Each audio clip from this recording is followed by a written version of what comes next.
Hi, everybody. In order to run or play a vocabulary jam as a whole class exercise, you will first need to sign into vocabulary.com. Your students will have the option when they play of signing in and signing up or playing anonymously, which will give them a gamer name as well. So I'm going to go ahead and sign in under my name.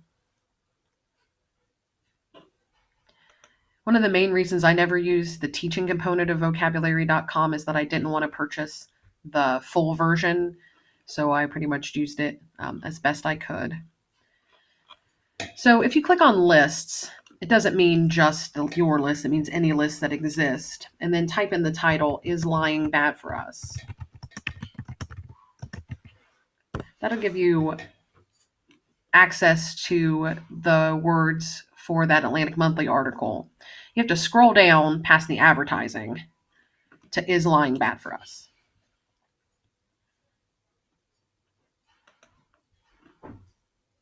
Okay. This is a place where you can print the list, where students can practice the list. But the whole class assignment that's pretty fun is the vocabulary jam. And on the teacher end of it, what you'll want to do is hit start a jam. I'll show you the student end in a second. You definitely want, if it's going to be something you're going to use for most of class, somewhere around 30 to 40 questions.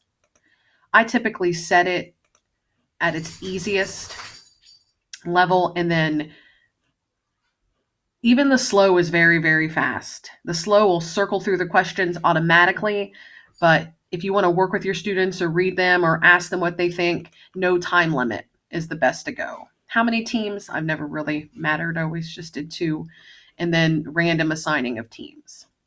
Then you'll hit create jam.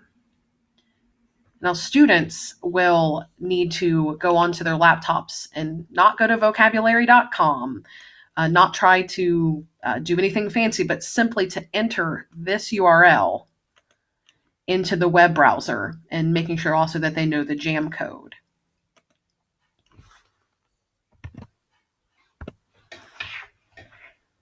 So this is what the jam screen looks like on the student side of things.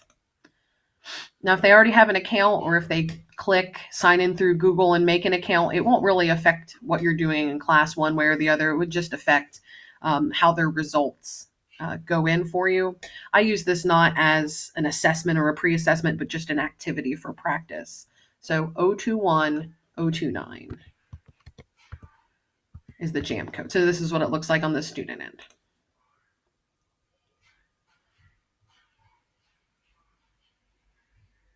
Okay, it says welcome to the jam.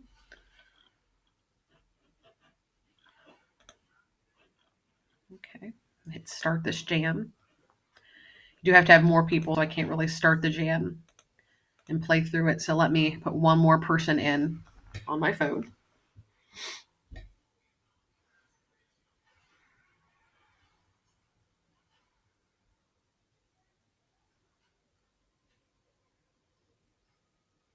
Okay, and then I just have to put in my number 021 029.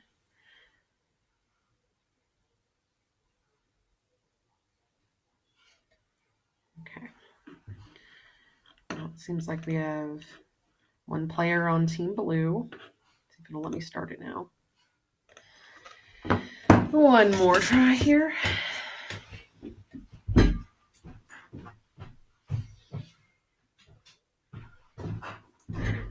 Thank you for your patience. Just grabbing another device. If you want to.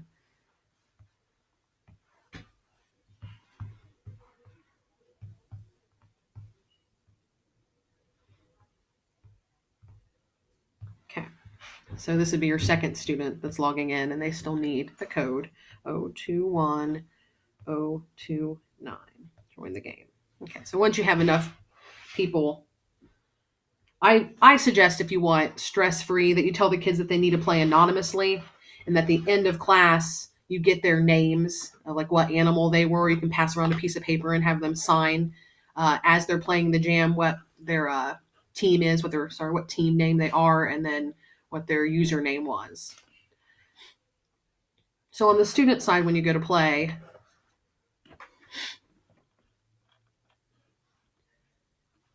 Sometimes there'll be options that first just seem like, I don't know, sometimes pretty difficult if students don't know what some of the options are. So if you're a teacher and you're navigating it, this is, unless you pay for the version, you kind of get the words that they choose.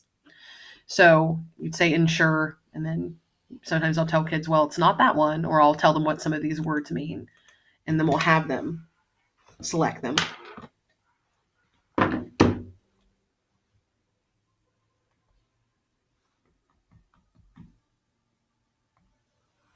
And once both parties have answered and sent them in, you can hit reveal answers.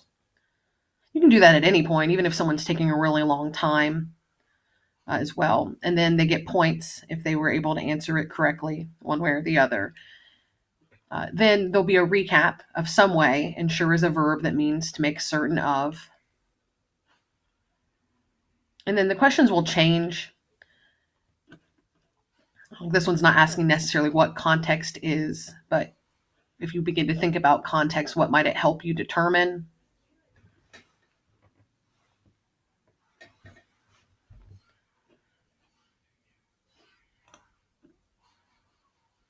And I just tell kids that they're meeting these words for the first time, that it's a lot better than maybe trying to copy them down out of the dictionary as well. And I might even give them the vocabulary list after, or you could do it before, so that they are able to look at it before or after. You can continuously play when you have free time, like 2 or 3 sessions. And my favorite part of vocab.com is the vocabulary and context, where they will, as a teacher, you can read them what the context clue is, and then they can guess from there what that means. Estimate means to approximate in game. So if you really want a full, a full play, then you'll want to do 40 questions as well. So I'm hitting a rematch. Okay. I think that's it as far as answering the question, how do you play?